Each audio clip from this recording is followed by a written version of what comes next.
The darkness and the bright lights were gone. All Ben knew was that he was sitting on a shelf and he couldn't move. Now what was going on? He sniffed and looked around the room, which smelled like fresh paint. There were hundreds of toy soldiers all over the ground, some big and some not so big, some bright and some not so bright.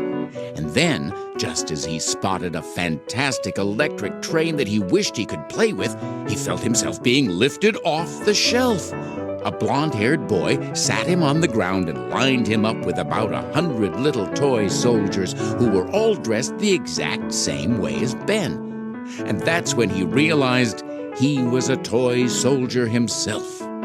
Ben was so excited he could hardly contain it. "All right, Unit 15, forward march!" the boy exclaimed. Ben was thrilled, and he played all that afternoon with the boy and his toy soldiers, marching in time to the rhythm of Sinfonia number 15.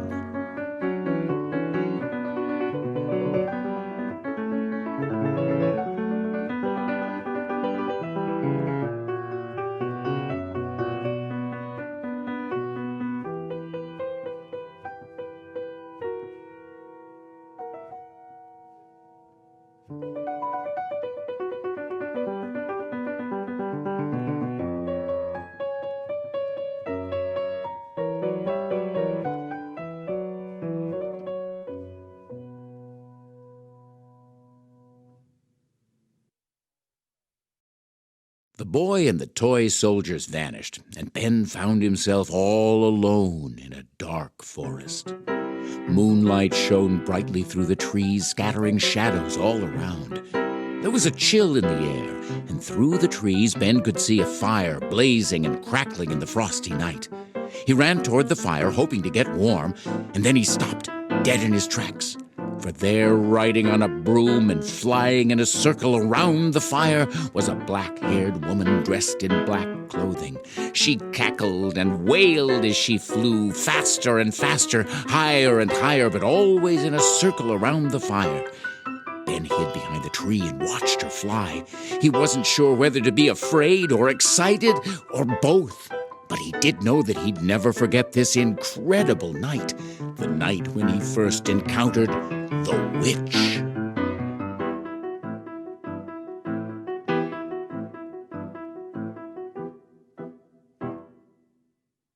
Instantly, and without any warning at all, Ben felt himself hurtling through the air at 100 miles an hour. He was going so fast he hardly had time to steer himself around the trees and rocks that came flying at him. And what on earth was that wild, buzzing sound? He looked at his arms and saw wings, bright yellow wings moving so fast they were just a bright yellow blur.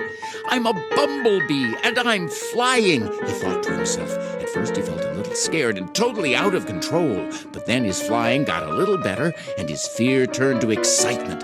Ben couldn't stop even if he'd wanted to, which of course he didn't.